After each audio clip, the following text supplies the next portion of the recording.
前不久，美国商务部公布了美国6月份核心个人消费支出价格指数 PCEPI， 也就是美联储常用的衡量通货膨胀的指标。这个指标同比上涨了 3.5%， 创近20年来最大同比涨幅。随着7月31日美债的到期，各国也顾不上看美国的脸色了，纷纷开始抛售手中的美债。就算是美国最忠实的小弟日本，也在那儿闷着头默默的抛售，可谓是内忧外患，却到天凉好个秋。谁料想在这个节骨眼的时候，美国竟然还有心情继续打着人权主义的旗号，对4家新疆的光伏企业发起制裁。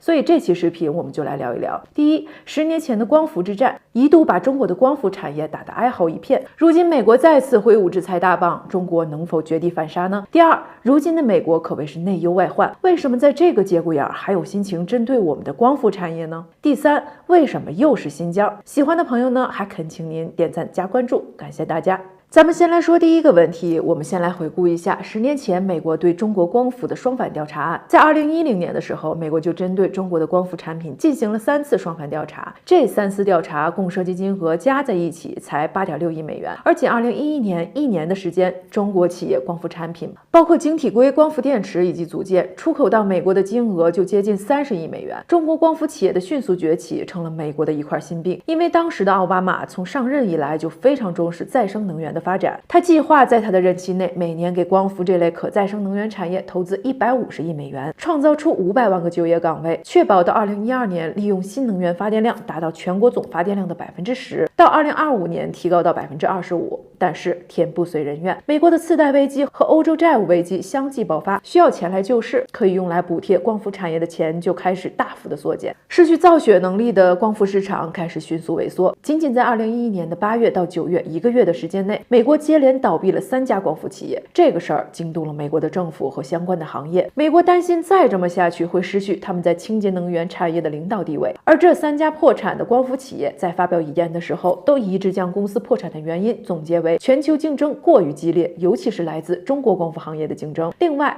2012年也正值美国总统大选，这件事儿就为美国的政界和产业界联手打击中国产业创造了奇迹。从历史经验来看，只有通过捏造假想敌来制造外部危机，内部就会团结一致以对抗外敌，这是顾全的手段。所以说10年前的光伏大战不可避免的爆发了。这场光伏大战始于2011年的10月份，德国一家名为 Solarworld 的公司通过他们在美国设立的子公司，联合6家美国太阳能电池生产厂商联名向美国商业部和美国国际贸易委员会提出申诉，声称中国75家光伏企业靠着政府补贴，以低于成本的价格在美国市场倾销产品，要求美国政府对出口到美国的中国光伏产品征收惩罚性关税。于是从2011年11月一直到2012年10月10号期间，美国国际贸易委员会和美国商务部一共做出了4次裁定，包括中国出口的晶体硅光伏电池以及组件给美国相关产业造成了损害，决定对中国出口的太阳能电池征收 2.9% 到 4.73% 的反补贴税，中国输美的光伏产品征收 31.14% 到 249.96% 的反倾销税，最终裁定对中国光伏企业征收双反关税在 23.75% 到 254.66%。当时中国光伏产业的龙头是无锡尚德太阳能电力有限公司，尚德的董事长施正荣当时的身家是 16.8亿美元，一度荣登首富宝座。双反裁定一落地，直接干掉了一个中国首富，整个光伏产业可谓是哀嚎遍野。但是其实这场光伏大战是很富有争议的，因为在双反调查中，反倾销调查查的是什么呢？就是你出口的产品在美国的价格和在国内的销售价格之间的差额，一旦后者高于前者，就构成了倾销了。但是美国商务部不认可产品在中国的售价，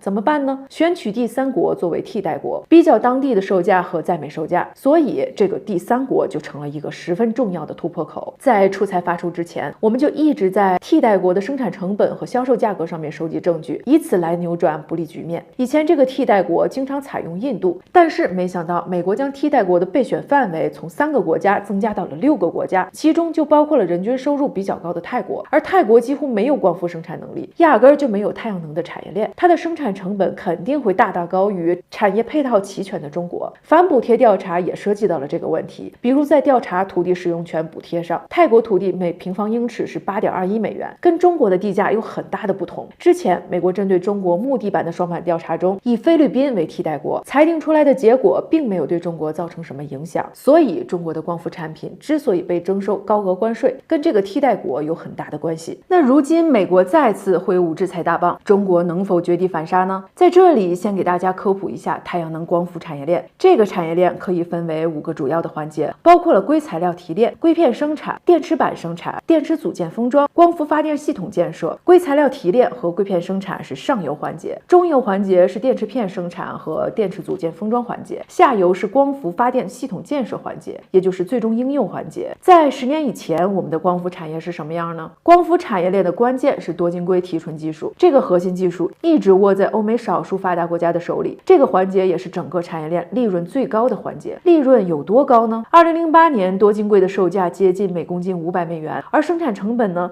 只有20美元，利润高到离谱。我国国内多晶硅厂商的关键核心设备依赖进口，多晶硅的产量根本满足不了国内的需求，所以我们每年要从美国进口大量的多晶硅原料。另外，我们当时掌握的都是技术含量比较低的中下游产业链，当时中国的光伏发电装机规模也不行，光伏发电市场没有太大的需求，所以我们80%以上的光伏组件都得出口到欧洲、美国这些需求比较大的市场。前不久，8位美国参议员提出了把中国排除太阳能法案，禁止美国联邦资金用于采购在中国，尤其是在新疆生产或组装的太阳能电池板。也就是说，这个法案对我们的制裁主要是在光伏产业链的中游。与10年前相比，我们原来并不擅长的上游环节，硅材料提炼和硅片生产，在2020年全球占比分别达到了67%和97%，而下游光伏发电系统建设环节也与10年前不可同日而语了。截止到2021年3月底，全国光伏并网装机2.59亿千瓦，同比增长24.4%，其中分布式光伏装机8134万千瓦，占光伏总装机比重的31.4%。这个分布式光伏装机是啥意思呢？就是在你家房顶建光伏发电设施，然后你自己发电给自己用，用不完的电你可以再卖给国家电网。原来我们的电表只能做加法，不能做减法，什么意思呢？就是你用了100度电，再多用100度就变成200度，你用多少度电就交多少度的电费，但是它没有减法的功能。如果你用了200度电，然后你卖了100度给国家电网，你应该只交100度的费用吧？但是由于电表不能做减法，就变成了200加100，300度的电。但是以后如果这种分布式的新能源接入之后，电表就要开始做减法了。而这种新型电力网络再加上石油网络、天然气网络，把这些能源节点互相连接起来，让能源的使用者又成为能源的生产者，这就是中国未来的能源互联网的雏形。目前太阳能装机比例是排第3的，但是增幅是最快的，所以即便是把中国排除太阳能法案通过，对中国光伏产业的影响绝不会像10年前一样了，因为我们的下游应用环节状况有了很大的改善。现在时间已经过半，喜欢的朋友还恳请您点赞支持，谢谢大家。那第2个问题，如今的美国可谓是内忧外患，为什么在这个节骨眼上还有心情针对我们的光伏产业呢？如果说光伏关系到我国的100年国运，这话确实不夸张。这事儿关乎中国的能源独立。能源独立这个词儿最早其实是美国政府在1973年提出的，在那个时候他们准确地定位了页岩气这类非常规油气资源，在接近50年的科技引领、财政扶持和法律保障的推动下，在2019年下半年成功突破了2叠纪管道运输瓶颈，页岩油产量已增至原油产量的3/4以上，远超俄罗斯和沙特，成为了真正的石油净出口国，这才算实现了美国的能源独立。为什么能源独立这个事儿如此重要？不惜一切代价，用了半个世纪去实现这件事儿。我们可以从美国提出能源独立的历史背景中去解读一下。1973年，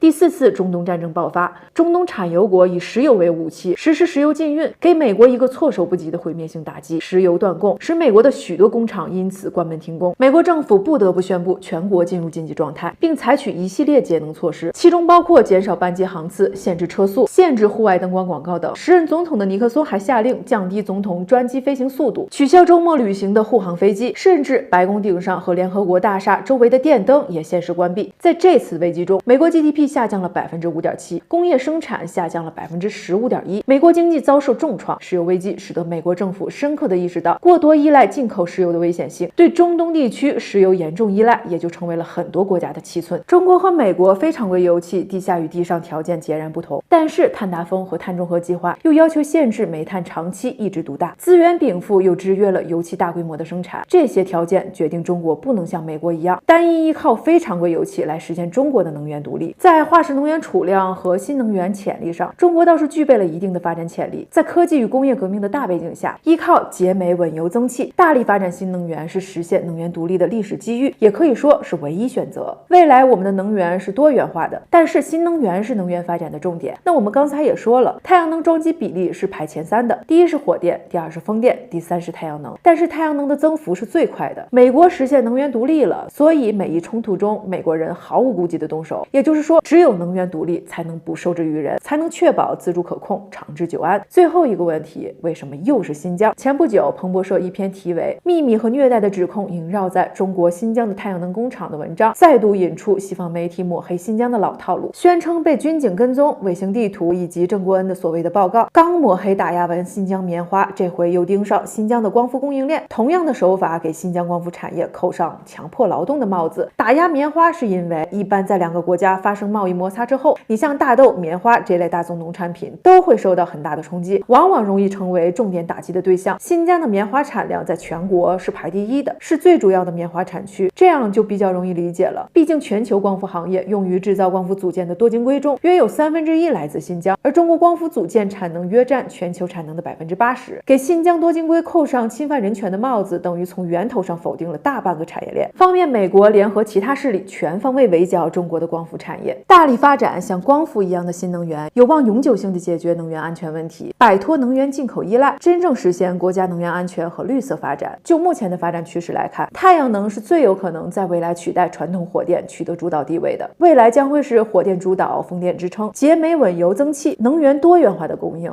不仅如此，我们还在大力发展储能电池、纳米超材料、石墨烯、磁约数聚变这些能源领域的颠覆性技术，推动能源利用向智慧化转型。正如我们前面提到的中国的能源互联网，从历史来看，每一次的围剿封杀都能让我们醒悟，意识到技术的瓶颈、成本的壁垒、市场的顽疾，然后破釜沉舟，百二秦关终属楚，卧薪尝胆，3000越甲可吞吴。应了那句老话，杀不死你的，终将会使你更强大。